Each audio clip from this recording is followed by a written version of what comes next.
Senhores ministros, passo a leitura do relatório, após o que haverá sustentações orais. Eu vou pedir ao Cristiano que distribua, por gentileza, o relatório e o voto. Este recurso extraordinário foi interposto contra o seguinte acórdão do Tribunal Regional Federal da 4ª Região. Basicamente, se tem tributário, ICMS, inclusão na base de cálculo da contribuição para o PIS e da COFINS. O ICMS integra a base de cálculo da contribuição para o PIS e da COFINS.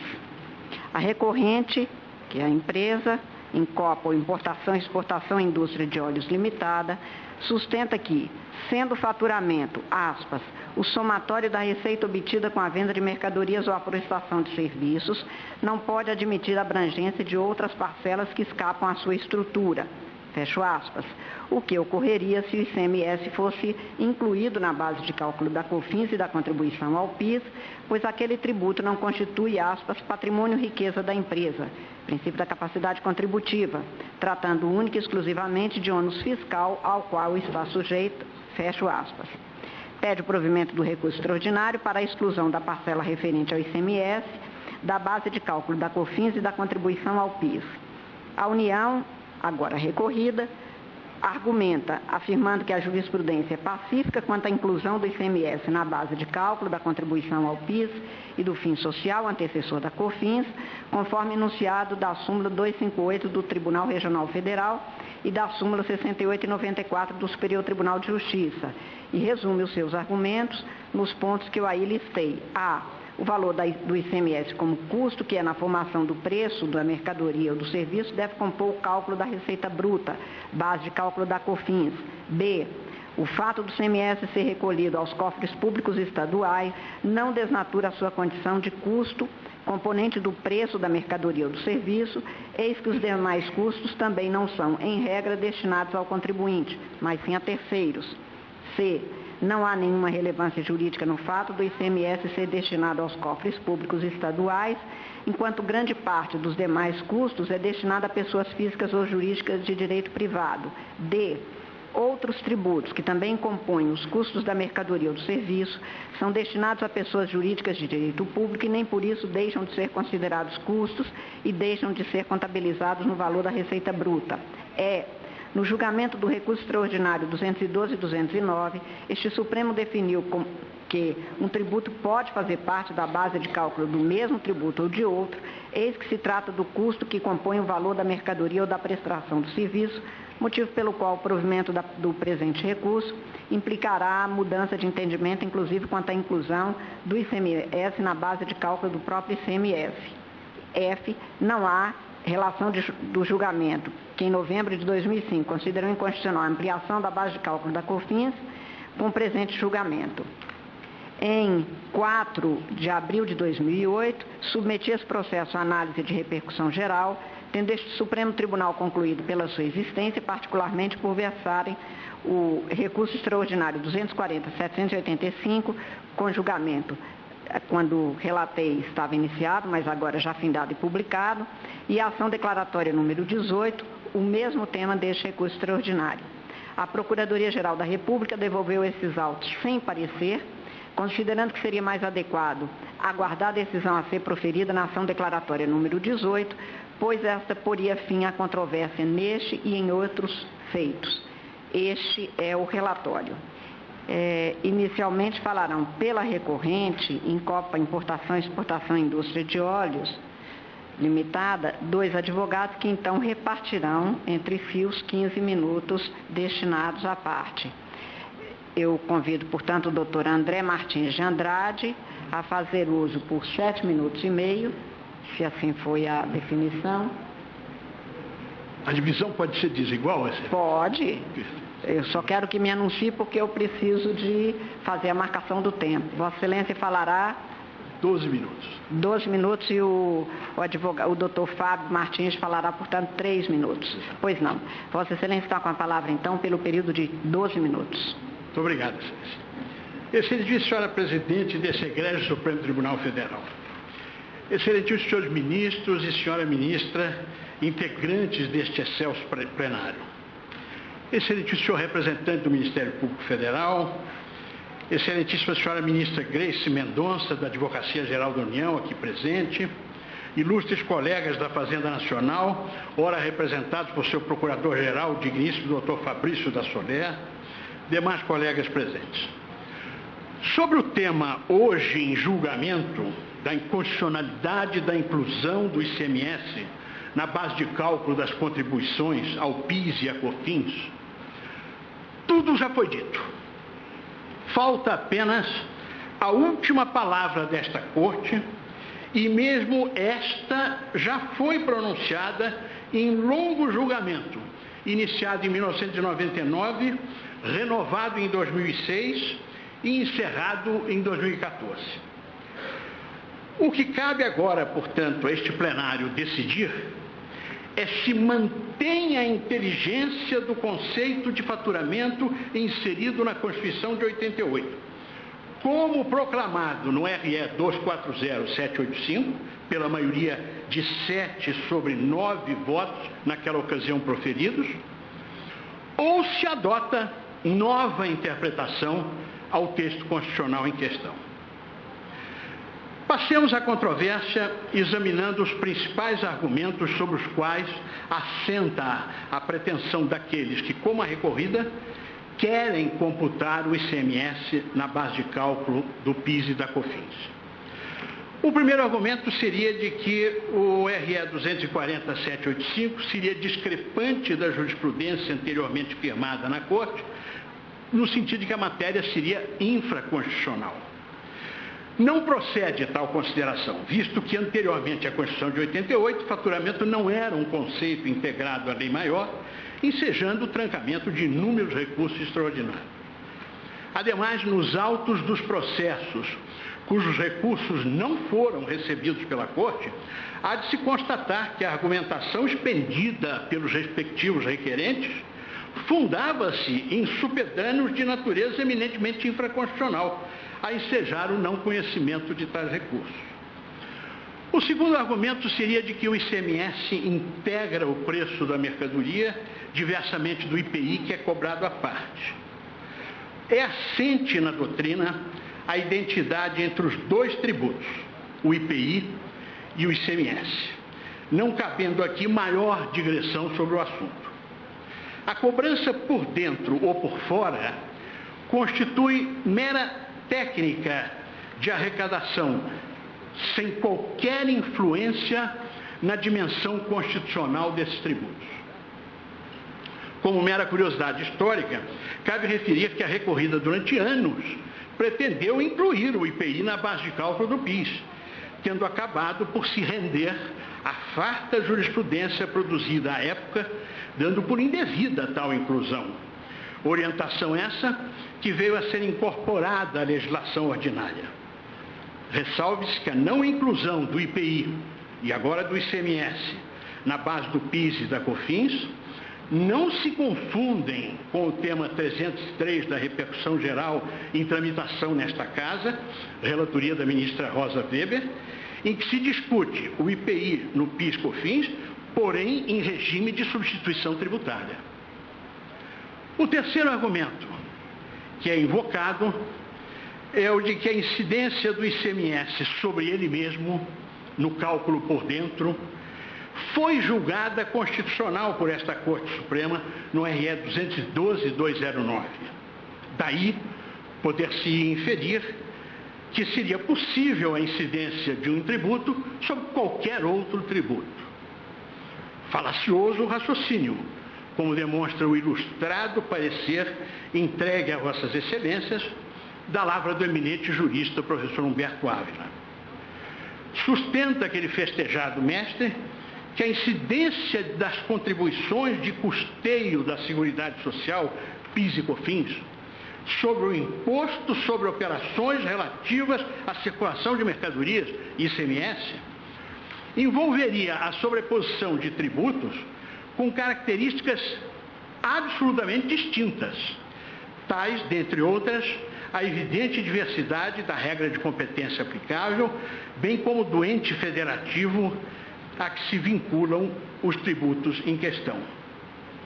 E mais, são tributos submetidos a princípios diferentes entre si. Enquanto o ICMS se submete aos princípios da essencialidade da mercadoria e da não cumulatividade, o PIS e a COFINS se sujeitam ao princípio da equidade do custeio, podendo submeter-se ou não ao princípio da não cumulatividade.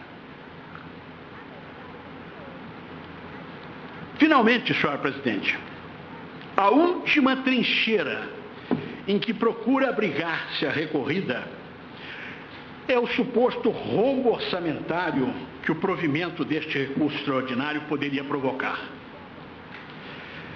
A inspirar, inclusive, eventual pedido de modulação pela recorrida, a crer-se no que tem sido noticiado pela imprensa.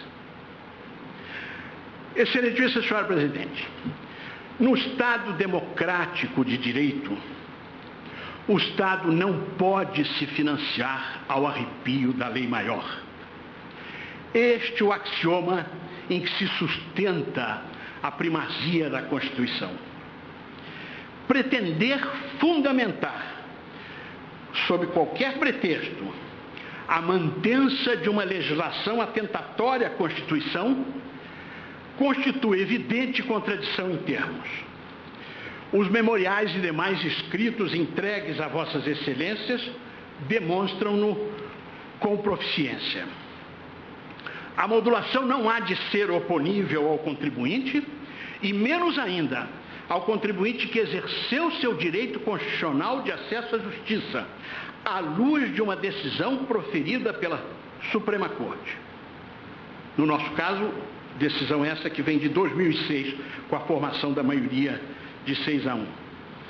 Modular aqui equivaleria a cassar ao contribuinte esse direito fundamental do acesso à justiça, sob pena de malferir a segurança jurídica almejada pela lei maior. Com efeito, invocar o rombo orçamentário como fundamento para uma decisão desta Corte, ainda que acerca da modulação, abriria caminho para que amanhã se admitisse o não pagamento de tributos pelo contribuinte, com fulcro no argumento do mau uso dos fundos públicos.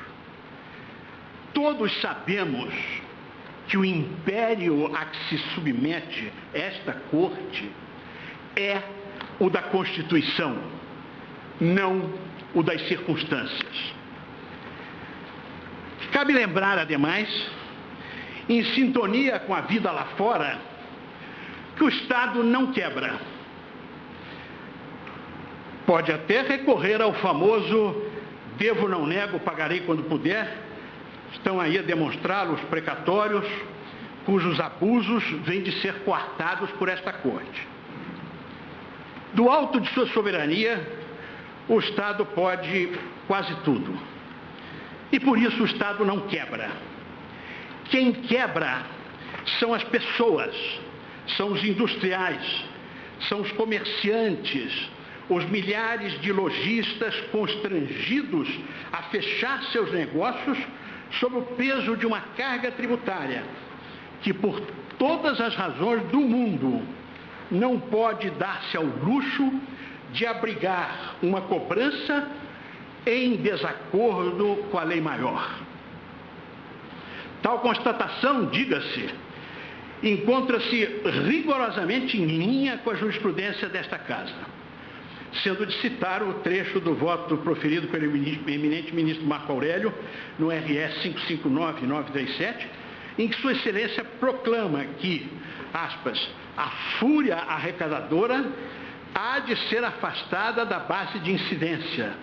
E prossegue Sua Excelência, já tive a oportunidade de dizer que contribuinte não fatura tributo. Quem o faz é o Estado. Em suma, senhora presidente, o presente recurso há de ser provido, acima de tudo, com base na constatação de que o valor do ICMS não integra o patrimônio do contribuinte. No dizer do professor Humberto Ávila, contribuinte este que não tem liberdade alguma para decidir para quem paga, quanto paga, quando paga e como paga, na medida em que é a própria lei que estabelece para quem, quanto, quando e como pagar. O voto proferido pela digníssima ministra Rosa Weber no RE 606107, por ela relatado, sintetiza o entendimento que tem prevalecido nessa Corte a respeito do alcance dos conceitos de faturamento e receita bruta. Aliás, cabe mencionar que tal voto, acompanhado pelos demais ministros, à exceção do eminente ministro Dias Toffoli, foi considerado pelo ilustríssimo ministro Gilmar Mendes como um voto antológico. Pontificou Sua Excelência a ministra Rosa Weber naquele voto antológico que, abro aspas, o conceito de receita acolhido pelo artigo 195.1b da Constituição Federal não se confunde com o conceito contábil. E diz Sua Excelência mais adiante, sob o específico prisma constitucional, receita bruta pode ser definida como o ingresso financeiro que se integra no patrimônio na condição de elemento novo e positivo, sem reservas ou condições. Excelentíssima Senhora Presidente, permita-me, à guisa de conclusão, uma curta digressão de cunho pessoal. Há exatos 25 anos, quando se iniciou nesta Corte a discussão acerca do alcance constitucional do conceito de faturamento, em recurso que envolvia o extinto fim social, o RS 150-764, fiz minha estreia nesta honrosa tribuna. Ao longo destes 25 anos, tive a oportunidade de voltar a esta Corte vezes as mais diversas, sempre pleiteando justiça em matéria tributária. No ocaso... Se o colega de Vossa Excelência tiver que falar, Vossa Excelência já ultrapassou um pouco o tempo dele, apenas para contestar.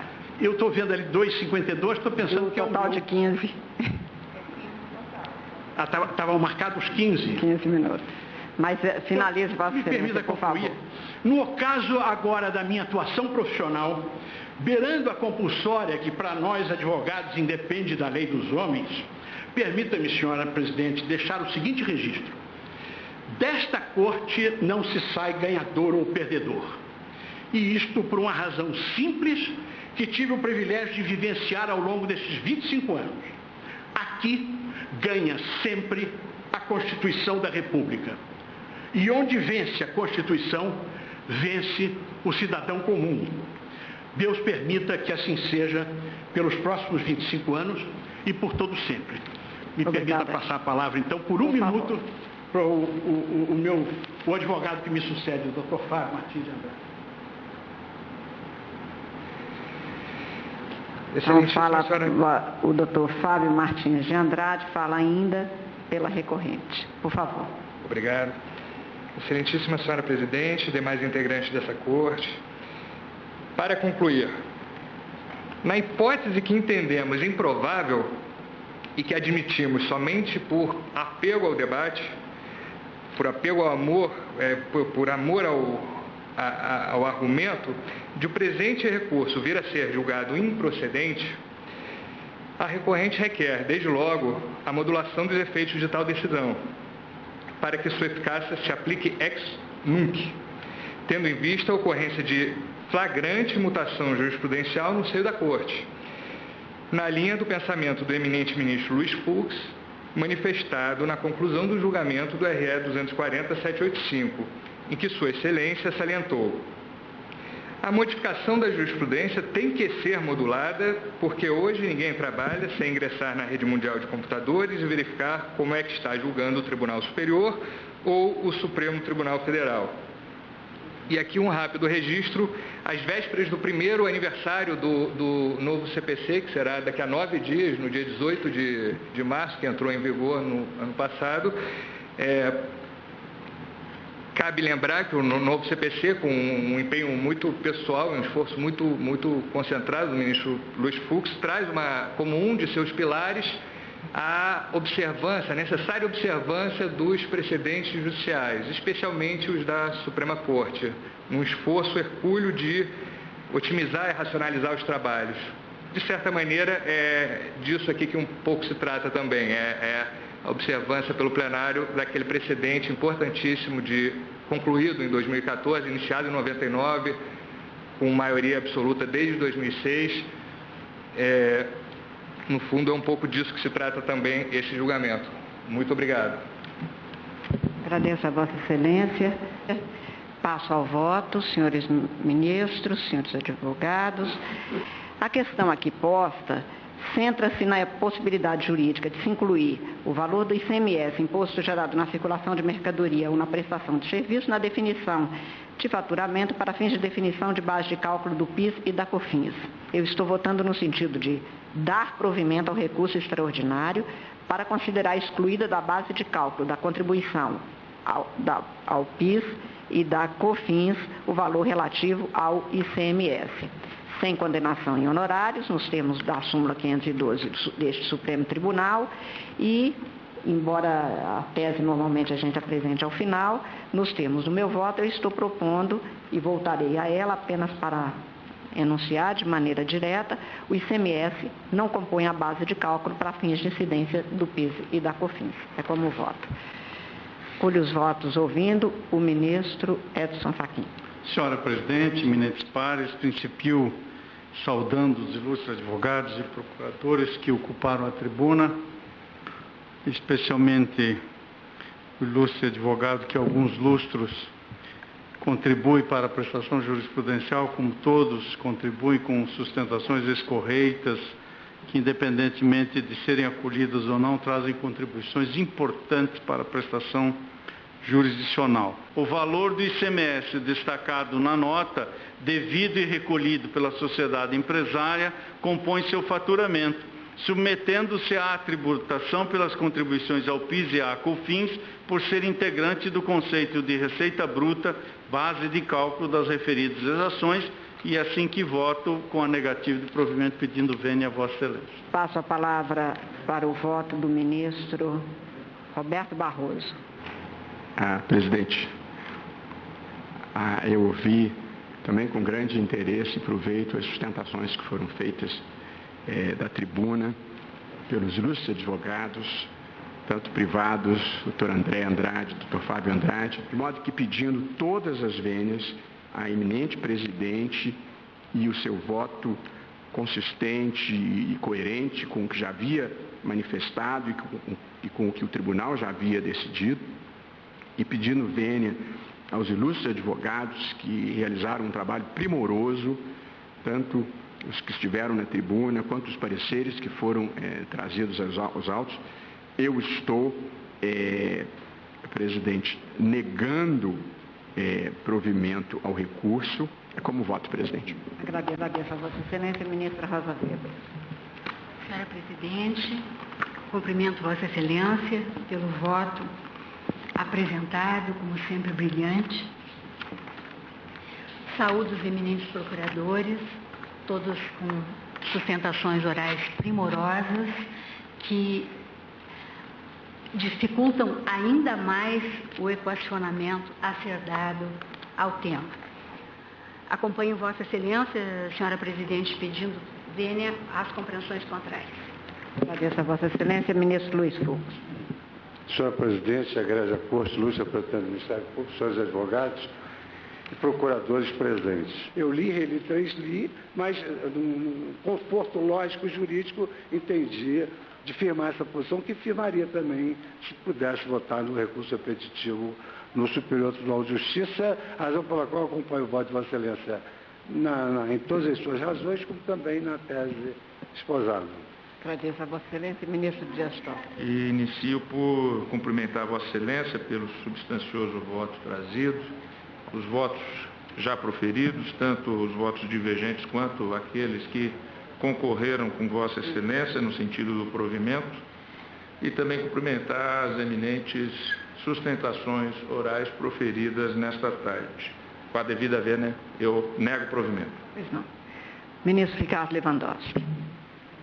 Senhora Presidente, começo por louvar o brilhante voto de Vossa Excelência, que nos brinda com uma verdadeira aula de direito tributário. Acompanho integralmente o seu voto, dando provimento ao recurso e apoiando a tese proposta por Vossa Excelência. Mas ouço o voto de Vossa Excelência. Acompanho Vossa Excelência, portanto, provendo o recurso que é do contribuinte.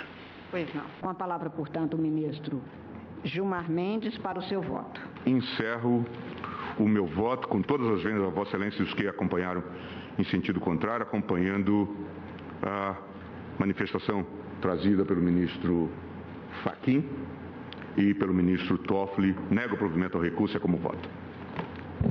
Agradeço a Vossa Excelência.